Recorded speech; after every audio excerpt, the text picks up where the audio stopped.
Rosemary அவங்க வீட்டில் night தூங்கிட்டு இருக்காங்க. அப்போ ஜன்னல்லாம் அடிச்சுக்க வச்சுட்டு பயமுறுத்துற மாதிரி பண்ணுறாரு. நம்மளோட மாறன் போயிட்டு ஒளிஞ்சு நின்று ஒரு மாதிரி மாற்று குரலில் பேசுகிறாரு. பாண்டியன் வாய்ஸில், நான் தான் உன் பாண்டியன், நம்ம எப்படியெல்லாம் லவ் பண்ணோம், ஆனால் என் குடும்பத்தை நீ இப்படி இந்த மாதிரி பண்ணுறியே, என் தங்கச்சிங்க கஷ்டப்பட்டுருக்காங்க, புள்ளத்தாச்சு, என் கண்மணி அங்கே கஷ்டப்படுறா, புருஷன் இல்லாமல், புருஷன் ஜெயிலில் இருக்கிறாரு, நீ ஏன் இப்படி பண்ணுற அப்படி இப்படின்னு சொல்லி பேசிகிட்டு இருக்காங்க.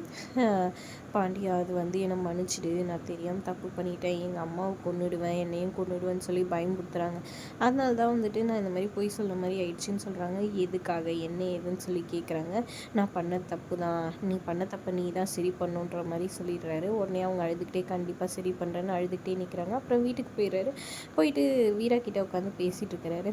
என்னடா பண்ணுறது ஒன்றும் புரியலையே, அந்த ரோஸ்மேரி தான் நம்மளுக்கு ஹெல்ப் பண்ண வேண்டியும் அவங்களே ஹெல்ப் பண்ண மாட்டேங்கிறாங்கன்னு வீரா சொல்ல, கண்டிப்பாக இன்னும் நேரத்தில் அவங்க கிட்டே ஃபோன் வரும் பாருன்னு சொல்ல, கரெக்டாக ஃபோனை வருது.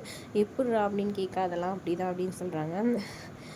உடனே ஃபோன் எடுத்து பேச, ஸ்பீக்கரில் போட்டு பேசுகிறாங்க. எங்கே இருக்கீங்க வீரா, உங்களை பார்த்தே ஆகணும் அப்படின்னு உடனே ரோஸ்மேரி கேட்க, சரி வந்துடுறோம், இந்த இடத்துக்கு வரோன்ற மாதிரி ஃபோன் வச்சுறாங்க. என்னடா எப்போ, அதெல்லாம் அப்படி தான், நீ வா அப்படின்னு சொல்லி கூட்டிகிட்டு போகிறாங்க. இதை விஜய் ஒட்டு கேட்டுறாங்க.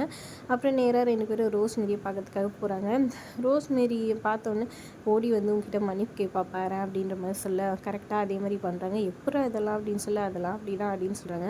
நான் பண்ண தப்பு தான், உங்கள் மாமா எந்த தப்பும், ராகுல் அண்ணா எந்த தப்புமே பண்ணலை, என்னை மிரட்டி இந்த மாதிரியெல்லாம் பண்ண வச்சாங்க, நான் போய் தான் சொல்லிட்டேன் அப்படின்ற மாதிரி சொல்கிறாங்க. அதை கேட்டவுடனே ஒரு மாதிரி வீரா இதுவாகிடுறாங்க. அப்புறம் சரி ஓகே, நீங்கள் இதுவாகுங்க பார்த்துக்கலாம் அப்படின்ற மாதிரி சொல்லிட்டாங்கன்னு போகிறாங்க. விஜய் உடனே இதெல்லாம் ஒளிஞ்சிருந்து கேட்டு தெரிஞ்சுக்கிட்டு, ஓ இந்த அளவுக்கு ஆகிட்டாங்களா, இப்போ நான் வேறு ஒரு பிளானை போடுறேன்னு சொல்லிட்டு அவங்க ஆளுங்கிட்ட சொல்லி வேறு ஒரு பிளான் எக்ஸிக்யூட் பண்ணுறாங்க. இன்னொரு பக்கம் இங்கே வீரா மாறன்கிட்டே எப்படா இதை பண்ணுன்னு சொல்லி கேட்க, எல்லாம் உங்கள் அண்ணனோட குரலோட மாயம்தான், உங்கள் அண்ணன் தான் உங்கள் அண்ணன் குரலை மாற்றி இது பண்ணி அவகிட்ட சொல்லி அவள் அதனால தான் உண்மையை சொல்கிறதுக்கு வந்துட்டா, பரவாயில்ல மச்சான் நம்மளுக்கு ஹெல்ப் பண்ணுறான்னு சொல்லி, ஏன்டா எங்கள் அண்ணனை அவ்வளோ விரும்புகிறாங்க அவங்க, எங்கள் அண்ணன் குரலை வச்சு இப்படி ஒரு வேலை பண்ணியிருக்கே, இதெல்லாம் ரொம்ப தப்பு, எனக்கு சுத்தமாக பிடிக்கல, போடா நீ பண்ண தப்பு, நீ சொல்லி தான் நான் இதை பண்ண வேண்டிட்டு இருக்க மாட்டேன்னு சொல்ல, இந்த பேர் நம்ம நல்லவங்களாக இருந்தால் மட்டும் போதாது, நம்ம இந்த மாதிரி எதனா பண்ணி தான் இதெல்லாம் சரி பண்ணணும், அதை விட்டுட்டு நம்ம நல்லவங்களாகவே இருந்தோன்னா ஒன்றும் பண்ண முடியாதுன்னு சொல்கிறாங்க.